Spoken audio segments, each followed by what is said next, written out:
Hello बच्चों, क्या हालचाल? सब बढ़िया। आप सभी को मैं एक सवाल पूछता हूं और उस सवाल का जवाब आपको मन में ही देना है। सवाल ऐसा है कि आपके 2 दिन के अंदर एग्जाम्स है। मानो सभी सब्जेक्ट्स के आपके 2 दिन के अंदर एग्जाम्स है और आपको एकदम से प्रेशर आ गया। क्या कि यार मेरे तो अब 2 दिन के अंदर एग्जाम्स है और बहुत सारा सिलेबस है, ये सारा सिलेबस मैं कैसे कवर कर सकता हूं?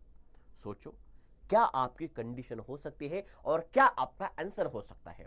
और क्या आप उन स्थिति में से आपको बहुत सारे बुक्स दे दिए गए, science, SST, English, maths, languages, computer, AI, इन सभी के आपको बहुत सारे ढेर सारे बड़े बड़े पब्लिकेशंस की बुक दे दिए, बुकलेट्स, मॉड्यूल, सारी चीजें, आपके हैंड रिटन नोट्स, सारी चीजें आपको दे दी और बोला गया कि आपको पढ़ाई करनी है।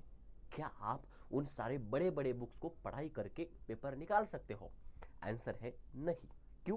क्योंकि मैं नहीं निकाल सकता तो बच्चे क्या निकालेंगे? यस मत, ये सिंपल सिंपल बात है सर। इतने कम समय के अंदर बहुत सारा पढ़ाई करना ये तो हमारे काम में है नहीं। तो उसका सॉल्यूशन क्या है?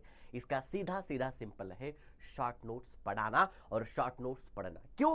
क्योंकि 2 दिन के अंदर हमारे पास समय अगर हमारे पास कम है तो हमारे पास कंटेंट भी कम होना चाहिए, बट वो कंटेंट ऐसा होना चाहिए जिसके अंदर बहुत सारा दम हो। और ये दम वाला कंटेंट जब हम यहां पर यूज करेंगे तब एग्जाम्स के अंदर हम फोड़ करके आएंगे। ये तो बात सही है, मगर अगर बात करें तो यार ये शॉर्ट नोट्स बनाते कैसे हैं और बनाते कब है, ये तो सीखना चाहिए। तो पहली चीज सबसे पहले जान लेते हैं शॉर्ट नोट्स क्या होते हैं। शॉर्ट नोट्स वो होते हैं, मानो अगर कोई टॉपिक है जो 10 पेज के अंदर है, 15 पेज के अंदर, 25 पेज के अंदर है और उन्हीं एक टॉपिक को आप 1 या 2 पेजेस के अंदर लाते हो, उसे बोलते हैं शॉर्ट नोट्स। क्या शॉर्ट नोट्स के अंदर सिर्फ और सिर्फ डेफिनेशंस और इक्वेशंस होने चाहिए? क्या नहीं, उसके अंदर इंपॉर्टेंट सारा डाटा होना चाहिए जो उन पूरा टॉपिक के अंदर लिखा हुआ है। ऐसे अगर आप शॉर्ट नोट्स बनाते हो तो आपको सही समय में, यानी कि कम समय में आपको सही रिवीजन करने के लिए बहुत अच्छा टाइम हो जाता है। दूसरी चीज, सर ये नोट्स बनाएंगे कब, हमारे पास कब टाइम है? पहली चीज, जब आप कोई भी टॉपिक क्लास में सीखते हो तब आप क्लास नोट्स बनाते हो। आप घर आते हो, रिवीजन करते हो, क्वेश्चन सॉल्व करते हो और उसी टाइम पे अगर आपका कोई टॉपिक पूरा कंप्लीट हो जाता है तब आपको एक ऐसा पेन पेपर लेना है, यानी कि एक पेपर लेना है और उसी के ऊपर उस टॉपिक का नाम लिखना है और उसके नीचे अलग अलग कलर के पेन से आपको उनके शॉर्ट नोट्स बनाने हैं। शॉर्ट नोट्स के अंदर क्या आएगा? शॉर्ट नोट्स के अंदर आएगा टॉपिक का नेम, सब टॉपिक का नेम, उनके डेफिनेशंस, इक्वेशंस, थ्योरम्स और इंपॉर्टेंट जो भी पॉइंट्स वहां पर मेंशन किए हैं वो सारे पॉइंट्स आप वहां पर लिख सकते हो। और अगर आपका एक टॉपिक जो कि 50 पेजेस में है वो अगर आप 2 पेजेस में ला सकते हो, इसका मतलब वो शॉर्ट नोट्स बनाने के लिए आप बहुत सारी मेहनत करते हो और वो बहुत सारी जो मेहनत करते हो वो आपके दिमाग में एकदम से फिट हो जाती है। अब वो वहां पर ही फंडा खत्म हुआ। जब आपके एग्जाम्स पास में आते हैं तब ये शॉर्ट नोट्स आप उठाते हो। जैसे ही आप शॉर्ट नोट्स के कंटेंट देखते हो आपके मन में क्लिक होता है कि जब मैंने ये शॉर्ट नोट्स बनाए थे तब मैंने यहां पर ये सारी चीजें की थी, यानी आपने पढ़ाई की थी और वो सारी पढ़ाई आपकी रिवीजन हो जाती है। अब दूसरा सवाल है, सर क्या दूसरे ने बनाए हुए शॉर्ट नोट्स हम यूज कर सकते हैं क्या? बिल्कुल नहीं, बिल्कुल नहीं। क्यों?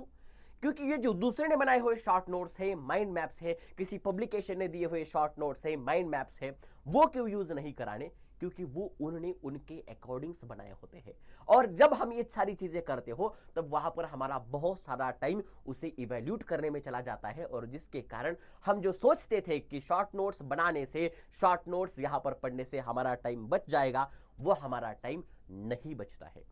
तो अगर आपको कैसा लगता है ये शॉर्ट नोट्स बनाना, आप एक टॉपिक का ट्राई करके देखो, आपको बहुत मजा आएगा और इसी तरीके से आप सारे शॉर्ट नोट्स निकाल सकते हो। देखो, साइंस के शॉर्ट नोट्स निकाल सकते हो, एसएसटी के इंपॉर्टेंट डेट्स, इंपॉर्टेंट वार्स, ये सारी चीजें आप नोट कर सकते हो, है ना। मैप्स बना सकते हो ज्योग्राफी के। देन आप अगर मैथमेटिक्स की बात करते हो तो मैथमेटिक्स के अंदर आप बहुत सारे थ्योरम्स होते हैं, एग्जाम्पल्स होते हैं, इंपॉर्टेंट एग्जाम्पल्स नोट कर सकते हो और आखिरी समय में इनकी रिवीजन करा सकते हो ताकि आपका बहुत सारा समय बहुत स्मार्ट तरीके से आप यूज करा सकते हो। दूसरी चीज, सर अगर कोई बच्चा बहुत हार्ड वर्क कर रहा है और अगर कोई बच्चा बहुत स्मार्ट वर्क कर रहा है तो कौन जीतता है? ऑलवेज स्मार्ट वर्क करने वाला बच्चा जीतता है। क्यों? क्योंकि उसने स्मार्ट वर्क ऐसे तरीके से किया होता है जो समय को बचाता है।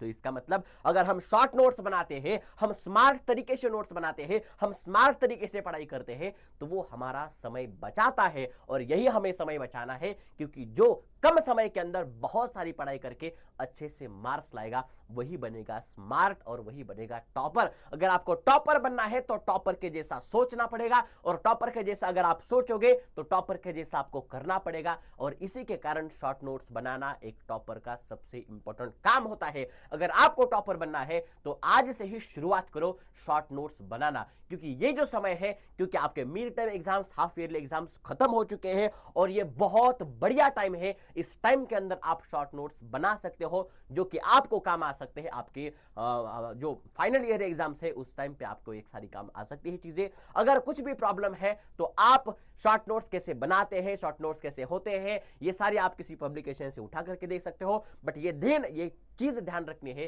कि आपको शॉर्ट नोट खुद के बनाने हैं और खुद के ही शॉर्ट नोट्स यूज कराने हैं। आखिरी में यही कहूंगा, अगर आप हार्ड वर्क छोड़ करके स्मार्ट तरीके से अगर वर्क करते हो और बहुत सारे बड़े बड़े नोट्स ना पढ़ते हुए अगर शॉर्ट नोट्स पढ़ते हो तो आपका समय बहुत बच सकता है और इस समय को आप अच्छा इस्तेमाल कर सकते हो और आप टॉपर बन सकते हो। हम आपके साथ में हैं। Thank you so much.